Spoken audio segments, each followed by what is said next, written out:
Cities are a big deal. We pretty much all have to live in them. We should try hard to get them right. So few cities are nice. Very, very few out of many thousands are really beautiful.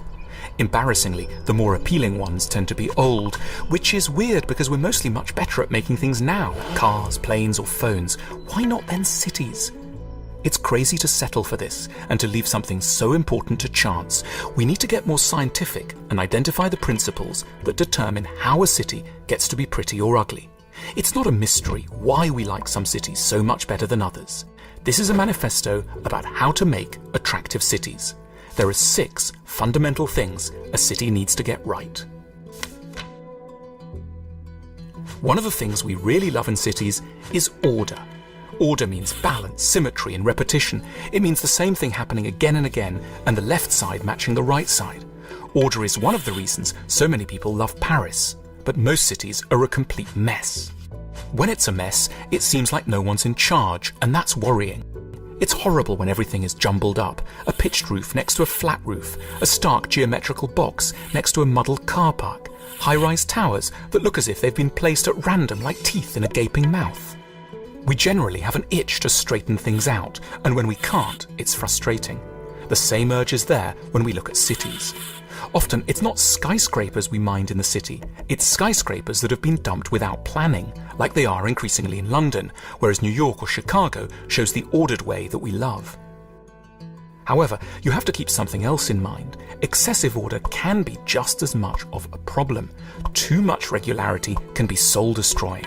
Too much order feels rigid and alien. It can be bleak, relentless, and harsh. So the ideal we're seeking is variety and order. This is the idea in a square in Telč in the Czech Republic, where every house is the same width and height, but within that ordered pattern, every house has been allowed freedom at the level of form and colour. Or in Java Island in Amsterdam, where the pattern is quite strict.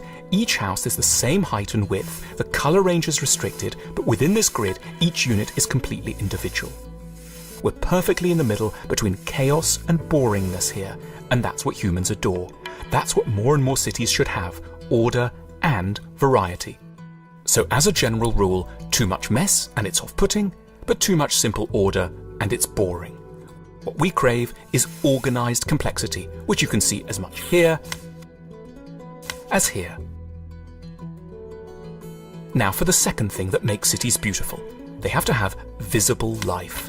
There are streets that are dead and streets that are alive, and in general we crave the live ones. This is a live street in Hong Kong. This is a live scene in Venice. In the 18th century, the painter Canaletto specialised in pictures of cities everyone loved because they're full of life. There's always plenty going on. In this painting, we can see a stonemason's yard. The work sheds are rough, but they're charming. It's fascinating to see what people are up to. How do they load those huge blocks onto the gondolas? The life of the city is on display, and we're primed to love this. Contrast this with the dead streets of many modern cities. Today, the places where a lot of the work gets done look dull and dead. They're spaced out along huge highways, and you never go there unless you happen to work there yourself, because there's nothing to see. And most office buildings are brutally anonymous. The people inside might be working on all sorts of fascinating stuff, but we just don't know, and it's disorienting and cold. The street levels are dead. Contrast this with the streets we all love, where you can see things going on, a bakery, a cobbler's shop, a market selling carpets, a burger bar, a bookshop. These are streets we love because they're full of life. More and more in modern cities, we've hidden life away. We have lots of dead sheds and dead towers connected up by dead motorways where you can barely glimpse your fellow humans. Rather than the old alleyways where you can see people at work, look at them in the eye as they walk down the road and feel connected to others. Modern planners have become obsessed by hiding technology rather than trying to make it nice to look at. Today we'd be outraged if we heard a huge pipeline was going to be slapped across a lovely river. We'd be up in arms, but we book trips to go and see the Roman Pont du Gard in southern France. That's because it's built for beauty and practicality. We think it's the pipe we hate. It's not, it's just the ugliness. So let's make sure our streets are full of life, full of people doing stuff you can see through the windows. That's what makes certain cities so attractive to walk along, that work is on show, that people are proud of what they're doing and are happy to let the world notice and appreciate the practical side of things. There's a third principle of good cities. They are compact. In the past, being able to be alone, or just with your partner or family, was at first a huge achievement. Only the largest class, the poor, lived huddled together. and it was horrid. As soon as people had money, they wanted to move out and have their own plots. Through the later decades of the 20th century, more and more people tucked themselves away in a private realm, and it's been a disaster. It's become deadly, cold, boring, and very, very wasteful on the environment. A compact city like Barcelona swallows a fraction of the energy of a sprawling one like Phoenix in Arizona. We've built a world of endless dead dormitory suburbs connected by sterile wide motorways, all because we labour under the false impression that we want to be far away from other people. But in fact, it's wonderful to have the balancing, moderating influence of living close to other people in uplifting surroundings. That's why we need tightly packed, well-ordered cities with lots of squares and public places in which we can hang out. All the most beautiful compact cities have squares, yet the art of the square has gone into terrible decline. We keep promoting the invention of mobile phones, but no one's built a good square anywhere on this planet for decades. It's not rocket science, though. Look at the Piazza Santa Maria in Trastevere, Rome. It's a public place, but intimate and enclosed enough to feel like an extension of your home. Lounging about here, having a coffee or a beer, reading a paper, you get to be around other people. Their moderating, cheering effect is restoring. It takes you away from the over-intense, couple-obsessed atmosphere of the home. There's an art to a good square. It should be neither too big nor too small. Anything over 30 meters in diameter starts to become too large, by which we mean the individual becomes overly small relative to the space around them, creating a sense of alienation and dislocation. In a good square, you should be able to see the face of a person across the square. You could, if need be, hail someone walking on the other side. The ideal square must offer a feeling of containment, but not claustrophobia. There's another principle of good cities to do with orientation and mystery. By definition, cities are huge, but the cities that a lot of people love also have lots of little back streets and small lanes where you can feel cozy and get a bit lost.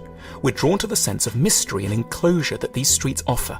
It's actually lovely to get a bit lost. A warren of alleyways can feel homely and intimate. At Cartagena in Colombia, the balconies nearly touch across the street. You can see your neighbours having breakfast. You know when they've gone to bed, what time the children do their homework on a Sunday evening. The fact that everyone's a little bit on display a lot of the time tends to make people nicer. They don't shout at each other quite so much. They put flowers on the table more often. We like it, but we forget that we do, and we don't quite know how to ask for it. Modern planners and developers give us maximum privacy because they suppose that's what we all want, and because they insist that cars and lorries, which like a lot more space than people, are the most important things in the world. Of course we need balance between small streets and big ones. Necessarily, cities are large. We love small streets, but they're a nightmare when you have to go any distance. So the ideal is to have big boulevards, grand, wide, straight places, and also little warrens of streets. We need cities that offer us two important pleasures, the pleasures of mystery and the pleasures of orientation. Let's think about scale now. Modern cities are all about big things. Joseph Campbell once wrote, "If you want to see what a society really believes in, look at what the biggest buildings on the horizon are dedicated to." The biggest, most prominent things tell us about the actual rather than the admitted priorities of a society.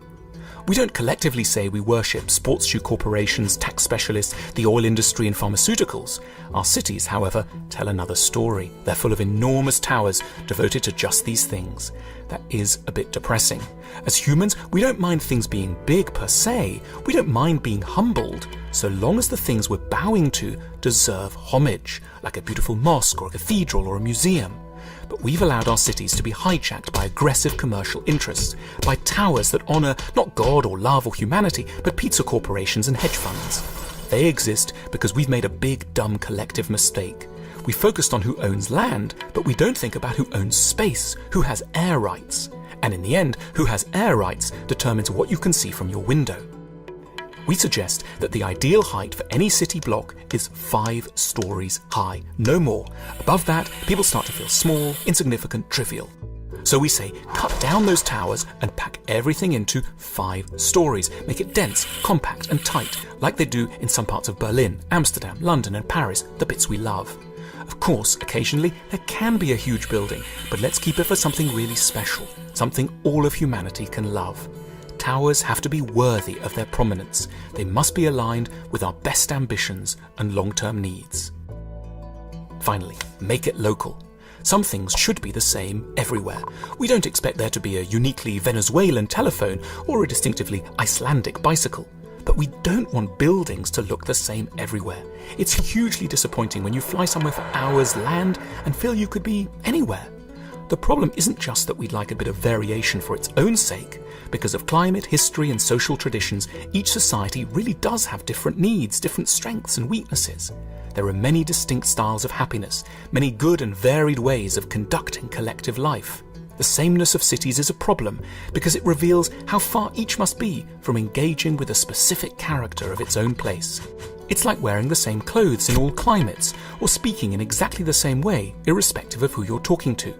Cities need to have strong characters connected to the use of distinctive local materials and forms. The pale sandstone of Millbrae Crescent in Glasgow's south side is a local material, a medium-grained, carboniferous blonde sandstone formed when the Scottish landmass lay near the equator. Or around Cambridge, brick from the local yellowish galt clay is a major traditional material. Or think of the way the great Australian architect Glenn Murcutt found ways to put up buildings that reflected the distinctive character of Australian life. So the law should be, don't make your city from buildings that could be just anywhere. Find a style of architecture that reflects what makes your location specific. The obstacles to building beautiful cities are not economic. Collectively, we've got enough money. We face two main problems. Firstly, an intellectual confusion around beauty, and secondly, lack of political will. The intellectual confusion is, we think no one has a right to say what's beautiful and what's ugly. We get worried about who decides. We think beauty is subjective, so surely no one should say anything about it. It's a very understandable qualm, but it's horribly useful to greedy property developers. It's such a relief to these people to learn that there is no such thing as beauty. It means they can get away with murder. We may not agree to the very last point about what a beautiful city is, but we know an ugly one when we see it. No one's ever willingly taken a holiday in Frankfurt on Main or Birmingham, and there are good reasons for this, to do with an objective sense of beauty.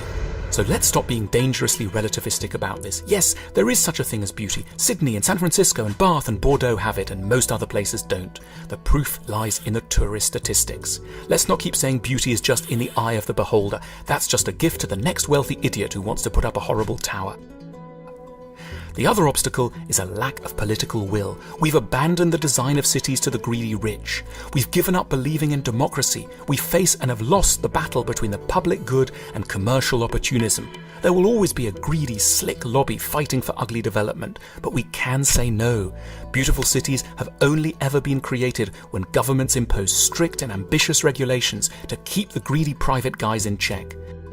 Think of Edinburgh's amazing new town, which only got off the ground because the government established clear rules to keep developers in check. They wrote precise legislation detailing heights of buildings, quality of finish, the width of pavements, and the character of the skyline.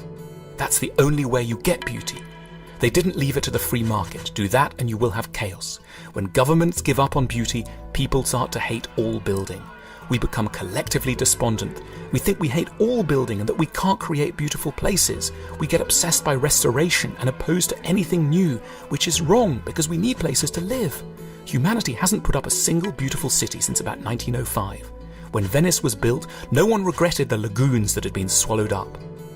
The goal of building should be to put up things that don't leave us regretting the nature that's been lost, because the architecture is every bit the equal of the designs of nature. We can create more beautiful cities, but we have to confront opportunistic developers and our own intellectual confusions. Governments can only create beauty if they have enough public backing. Political will is ultimately about what all of us, the electorate, are asking for. That's why we made this film and hope to awaken you to your power as citizens to help legislate for beautiful cities in the future.